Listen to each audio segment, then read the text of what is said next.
Hello friends, welcome back. അപ്പോൾ ഇന്ന് ഞാൻ വന്നിട്ടുള്ളത് ഒരു ചെറുപയർ തോരൻ്റെ റെസിപ്പി ആയിട്ടാണ്.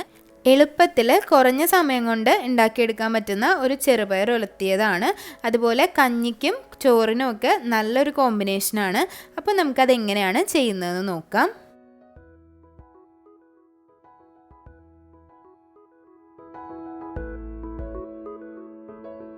ഞാനിവിടെ 200 ഗ്രാം അളവിൽ ചെറുപയർ എടുത്തിട്ടുണ്ട്.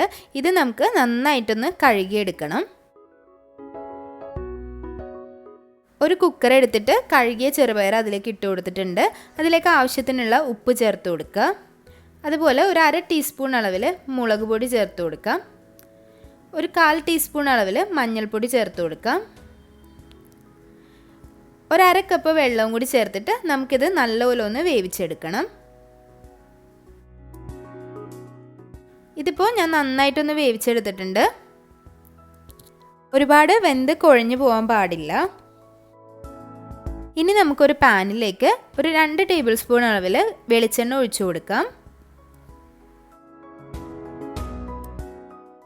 അതിലേക്ക് ഒരു 15 അല്ലി ചെറിയുള്ളി ചെറുതായിട്ടൊന്ന് അരിഞ്ഞിട്ട് ഇട്ട് കൊടുത്തിട്ടുണ്ട്.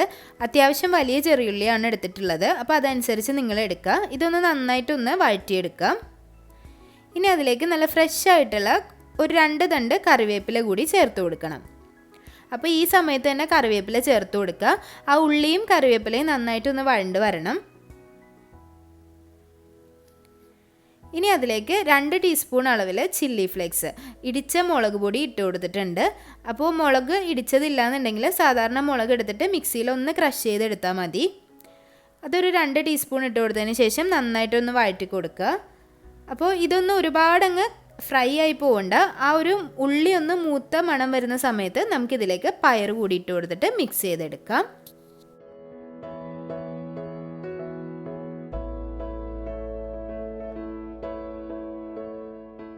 ഇതിലേക്ക് നമ്മൾ വേവിച്ച് വെച്ച പയർ കൂടി ഇട്ട് കൊടുത്തിട്ടുണ്ട്. അപ്പോൾ ഇതുകൂടി ഇട്ട് കൊടുത്തതിന് ശേഷം നന്നായിട്ടൊന്ന് മിക്സ് ചെയ്തിട്ട് ഒരു 2 മിനിറ്റ് നേരം ഒന്ന് മൂടി വെച്ചാൽ മതിയാവും. അപ്പോൾ നല്ല ടേസ്റ്റി ആയിട്ടുള്ള പയർ ഉലത്തിയത് റെഡി ആയിട്ടുണ്ട്. അപ്പോൾ ഈ ഒരു പയർ ഉലത്തിയത് അത്യാവശ്യം എരിവുണ്ട്. അതുകൊണ്ട് തന്നെ കഞ്ഞിക്ക് നല്ലൊരു കോമ്പിനേഷനാണ്.